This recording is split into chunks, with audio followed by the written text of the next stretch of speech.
Bonjour à tous et bienvenue de nouveau sur ma chaîne. Je suis tellement heureuse et apaisée en fait de vous retrouver pour cette nouvelle vidéo qui sera, je vous le dis tout de suite, en deux parties. Vous retrouverez la deuxième partie de cette vidéo, non pas la semaine prochaine, mais si mes comptes sont bons, le 3 octobre, puisque je vous le dis, à partir du mois d'octobre, il y aura 2 vidéos par semaine.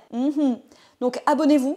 Parce que là, vous vous rendez pas compte, j'ai mis 1 heure à faire ce setup. J'espère qu'il vous plaît d'ailleurs. Comme vous le savez peut-être, le but c'est de vivre de YouTube, de vivre de ce nouveau métier pour moi.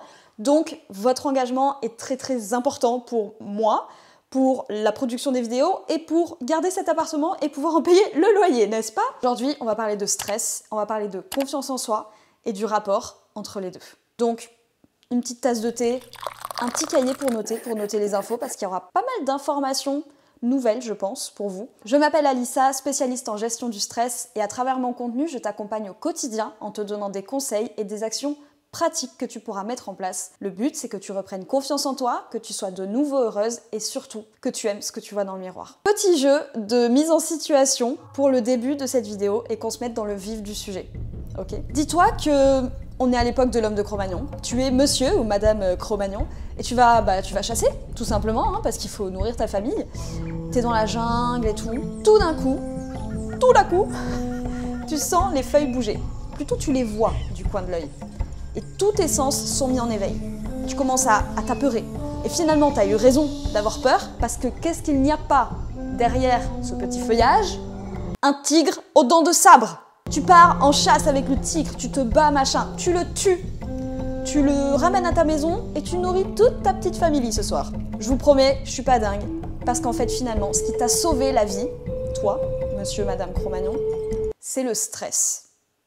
C'est ce même stress que Caroline Receveur a accusé de l'avoir rongé et de lui avoir causé son cancer du sein. Vous ne voyez pas ici un amalgame ou une comparaison hyper sordide ou putaclic. C'est sincèrement ces mots. C'est pour ça que je me permets de le dire ici, parce que c'est le stress qui est responsable dans ces deux situations, alors qu'on est vraiment dans deux situations qui semblent être à l'opposé, alors que la comparaison est hyper logique, et je vais vous expliquer pourquoi. Parce que le stress, ce n'est qu'une fonction vitale qui est, je cite, une réaction non spécifique de l'organisme à toute demande qui lui est faite. Ces mots-là, ce ne sont pas les miens, puisque je les ai cités Hans Selye, qui est le père et le maître de la notion et du mot stress. Aujourd'hui, ma mission dans cette vidéo, c'est de partir du postulat que le stress te ronge, que ce stress qui est censé être neutre te pourrit la vie et que tu en es arrivé à malheureusement être plongé dans un stress chronique. Tout ce qu'on va dire là est assez spécifique. Ce sont vraiment des notions scientifiques qui sont évaluées, qui sont... Vous voyez à quel point j'ai fait un bac littéraire, j'ai pas d'autre mot que scientifique. Je vais vous parler ici des 2 catégories finalement, des 2 types de stress. Le premier, que nous nommerons le distress. Le distress, autrement dit, c'est le stress qui te consume et qui te mène probablement à de l'anxiété, de l'angoisse. Ce distress, c'est donc l'association du stress, comme on l'a vu, qui est neutre, avec des pensées négatives, et donc ça va te plonger dans une spirale qui peut amener à du stress chronique. En face du distress, on a donc le stress, comme tu t'en doutes, qui est donc le stress qu'on appelle le bon stress. C'est du stress positif. Il te pousse à relever des défis, il te pousse à te sentir à la hauteur, et donc c'est du stress associé avec des idées positives, avec des émotions positives. Il nous rendrait plus performants et en bonne santé. C'est ce stress-là qui nous permet de nous plonger dans l'état de flow. Je ne sais pas si tu connais l'état de flow, not my English. C'est un état qui se caractérise par le fait qu'on ne s'en rend compte que quand on en sort. Finalement, l'état de flow, c'est d'être tellement plongé dans une activité qui te passionne et qui te demande tellement d'émotions et d'énergie que tu es dans ta bulle, tu vas ne plus du tout être sensible aux stimulations extérieures. Et il y a un moucheron. Que ce soit des sons, que ce soit même ton acuité visuelle qui est hyper réduite, que ce soit toutes les sensations, en fait, tous tes sens vont être focalisés par ton attention sur ton activité. Le cerveau va générer de la dopamine, celle-là tu la connais, n'est-ce pas, puisque tu étais sur Instagram, de la noradrénaline et de la acétycholine. Je ne peux m'empêcher évidemment de faire un clin d'œil à mon propre contenu, oui madame, puisque si tu me suis sur Instagram, d'ailleurs si tu m'y suis pas, tu peux y aller, t'es pas obligé de scroller mais tu peux y aller. Un des formats principaux qui va arriver sur ma chaîne à partir du mois de décembre, c'est le format Flow, et je l'ai pas appelé comme ça pour rien, puisque le but de ce format, ce sera avec quelqu'un qui viendra, peut-être toi, un invité de nous plonger dans une bulle psychologique, puisque le but c'est de t'offrir une séance de psychologie à mon échelle pour essayer de justement creuser un petit peu dans tes problèmes de stress, dans tes problèmes de confiance en toi, d'essayer de comprendre d'où ça vient et de trouver des solutions à mettre en place pour le futur. Si tu te sens concerné et que tu voudrais venir sur ma chaîne, c'est en anonyme ou pas. Ne t'en fais pas. Ces états de stress ne sont pas des fatalités. L'état de stress dans lequel vous êtes, vous décidez. Le stress est ce que l'autorise à être. Comme l'a dit Hans Selye, le stress est une occurrence neutre. Donc tout dépend en fait des situations dans lesquelles on se trouve et surtout de notre passé. On va parler de mémoire implicite. Ne panique pas, je te promets que c'est pas compliqué. On est vraiment en fait, il faut te dire que tout est logique.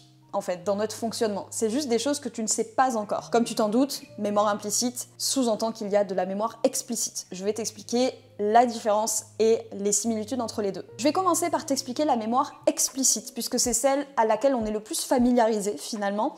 La mémoire explicite, c'est en fait tout ce dont tu peux te souvenir consciemment. Par exemple, si je te demande ce que tu as mangé hier, tu sauras me dire, voilà, ce que tu as mangé hier, parce que c'est quelque chose dont ton cerveau se souvient. A contrario, on a la mémoire implicite. La preuve que ce que je vous dis, c'est vrai, ça vient d'un livre écrit par Joanna Smith, qui s'appelle « À la rencontre de son bébé intérieur ». Nous allons donc lire les mots de Madame Smith, ref à Matrix. La mémoire implicite nous amène à retenir les conclusions d'une expérience sans même nous souvenir de celle-ci. Ce qu'il faut retenir ici, c'est 3 mots qui sont primordiaux en fait dans ces notions-là. Expérience, souvenir, inconscient ou conscient. Explicite, on vit une expérience, on s'en souvient consciemment. Mémoire implicite, on vit une expérience, on s'en souvient inconsciemment. Cette mémoire implicite, elle est la seule qui est présente pendant notre vie in utero, donc quand on est dans le ventre de notre maman, et jusqu'à 3 ans. Puisque ça, vous vous en doutez bien et vous le savez probablement, le cerveau n'est pas complètement développé avant nos 3 ans. Après nos 3 ans, on commence à avoir des vrais souvenirs conscients, mais avant, ce ne sont que des souvenirs inconscients. Et c'est justement pendant cette période de vie qu'on a tendance à apprendre des schémas. On apprend à marcher, on apprend à respirer, on apprend à faire du vélo peut-être, à manger. Et en fait, tout ça, c'est des automatismes qui sont intégrés dans votre cerveau de manière inconsciente. Voilà, si je vous demande aujourd'hui comment vous respirez, bah juste vous respirez.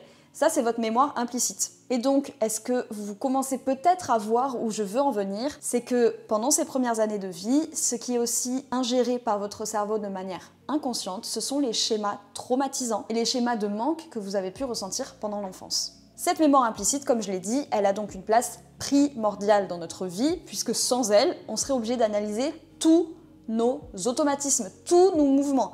Par exemple, si on reprend l'exemple du dîner d'hier soir, si je vous demande ce que vous avez mangé, vous allez me répondre automatiquement ce que vous allez manger. Alors que si je vous demande de me décrire tous les gestes que vous avez faits pour vous faire à manger. En fait, vous attrapez une cuillère consciemment. Vous n'allez pas vous dire « Ok, il faut que je tende le bras pour l'attraper, pour fermer mes doigts, pour la ramener ». Dites-vous que si vous n'aviez pas, si cette mémoire implicite n'était pas mise en place de cette façon-là, on serait obligé de décrire et de conscientiser tous nos mouvements, tous nos gestes. Je vous laisse réfléchir à ça, hein, quand on est sur l'autoroute à 130 et qu'il y a un qui nous parle à droite.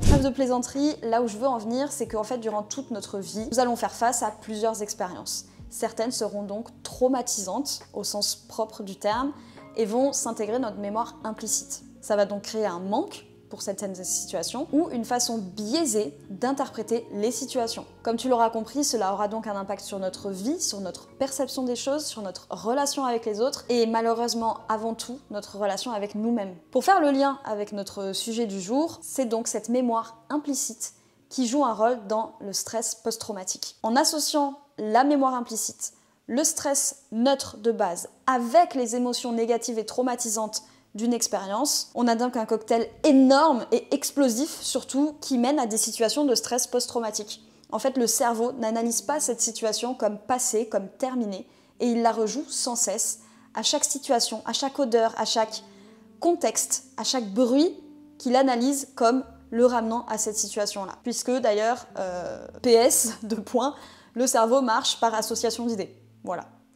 Je place ça là. Et c'est sur ce point-là que je pense pouvoir vous accompagner, c'est comment faire pour que le stress ne soit plus un poids, mais un levier dans toutes les situations. Et je suis désolée de te dire que pour moi, à mon sens, la seule réponse à cette question, c'est avoir confiance en toi. Je sais que si tu te retrouves probablement sur cette vidéo, c'est que soit tu me suivais avant, soit on était au lycée ensemble, soit on était à l'école ensemble, soit tu es mon ami. Tous les gens qui ne se reconnaissent pas dans des situations, bienvenue, nous allons devenir très proches, vous et moi, puisque ma mission, c'est de te donner confiance en toi. Donc je me dis que si tu es là, si tu n'es pas mon ami, c'est parce que tu n'as pas confiance en toi. C'est pas une tare, c'est pas bête, c'est peut-être normal selon le vécu que tu as eu. Et je veux vraiment te faire intégrer ça pour que dans les prochaines vidéos, tu arrives avec le cœur et l'envie remplie de prendre des informations et de guérir. Parce que j'ai vraiment la sensation et la conviction que le manque de confiance, c'est une blessure qui peut te suivre toute ta vie, qui peut être très contraignante dans les relations que tu construis et surtout celles avec toi-même. Puisque si tu n'es pas bien avec toi-même, c'est ce qu'on dit toujours. Et c'est, désolée de te le dire, un petit peu vrai, en fait même très vrai. C'est très difficile de donner aux autres de façon saine, équilibrée, normale, j'ai envie de dire. Mais ce mot est pas cool. Saine et équilibrée, c'est bien. Tu peux d'ores et déjà, si tu veux participer à une vidéo dans laquelle je t'aiderai à régler tes problèmes de confiance en toi, anonymement ou publiquement, encore une fois, on est toujours sur le même principe, évidemment. Tu peux m'envoyer un DM sur Instagram, tu retrouveras également un réel sur mon compte Instagram qui explique un petit peu mieux tout ça. Je compte faire une vidéo où je prends vos témoignages avec plus ou moins de contexte, si tu peux m'en donner, sur comment et pourquoi le manque de confiance et ton stress impactent ton quotidien. Et avec ce que tu vas me donner, je vais faire de mon mieux pour donner des conseils pratiques, concrets en fait. Pas juste te dire, regarde-toi dans le miroir 3 fois le matin et dis-toi que tu m'aimes. Que tu m'aimes. Que tu t'aimes.